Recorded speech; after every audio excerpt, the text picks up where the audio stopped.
Recording now. Hi. Hello.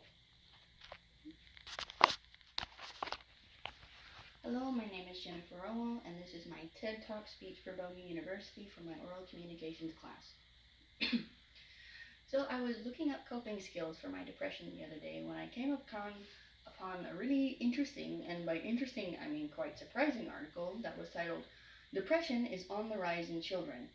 That didn't really make much sense to me because, like, they're children. How do children get depression? What has a child even gone through to feel depression at all?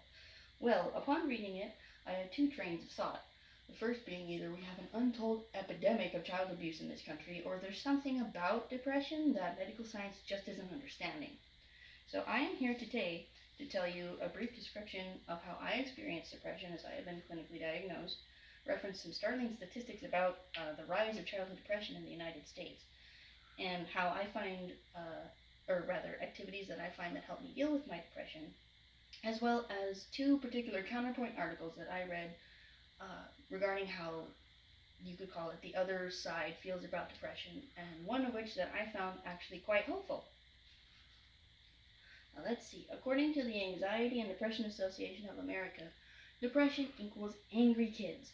Unlike when an adult is diagnosed with depression, and an adult would experience it as feeling an intense emotional sadness or not even really being able to do anything, when a child is apparently diagnosed with depression, they have temper tantrums, they are just off the hook, they're like bratty child times a million. But this particular diagnosis has to occur over a steady 2 week basis and every day for up to 8 hours a day. Otherwise, it is basically just your child being a child. Then, did you know that the CDC also says that childhood depression has gone up over the years in steady percentages? The first being from 5.4% in 2003 to 8% in 2011, and then from 2012 to 2011 to 2012 to 8.4%. The CDC also says that 3% of children ages 3 to 17 are diagnosed with depression every year. Now, 3% doesn't sound like much, but that is actually 1.9 million people out of the entire United States of America. Now, as far as the activities that I mentioned that I find helpful, for me, when it comes to dealing with my depression, what I like to think of it as, I need to do an activity that I can earn something or get something out of, or even just build something for myself. For example, I've discovered that I really enjoy gardening. As simple as it is now, well, I don't mean I have like a full-scale garden or anything, but I do enjoy putting vegetable or flower seeds in a pot and watching the item grow. And then once the plant grows entirely, I have a nice bunch of flowers to look at or a fruit or vegetable to eat.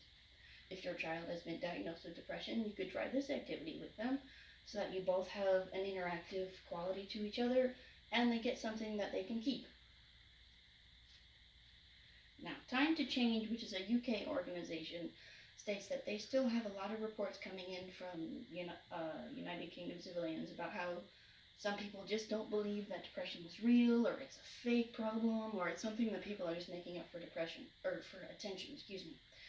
Now, while I disagree with that, I do believe that depression is a real problem. There was a particular physician by the name of Dr. Lauren Mosher of the National Institute of Mental Health who wrote several books rather on the idea of depression is a real problem, but it's not necessarily a disease unto itself. It's a symptom of some underlying physical health problem, whether it be a problem with the heart, the stomach, your bones, anything of that nature. When I read that, I actually found that quite helpful. I honestly kind of like the idea of, like, my brain isn't messed up or like my brain isn't broken. I have an underlying physical ailment that once I get that fixed, my depression will go away. And if your child has been diagnosed with depression as well, maybe that's something you can get looked at, or get help for the child. It's not that our brains are messed up; we just need more checkups. I honestly find that quite nice to hear. Now, to the end, after all of the statistics that I have read in terms of childhood depression being on the rise, I hope you learned something today. And while my own opinions on the matter are, even though I myself have depression, I don't quite understand how a child could go through with it. I do recognize that depression is an issue that people suffer with every day, and depression is something that unfortunately does kill up to 800,000 people a year through suicide. So if you or someone you know needs help, contact your local National Health Institute to find their suicide hotline. But of course, thank you for listening to my TED Talk, and have a good evening.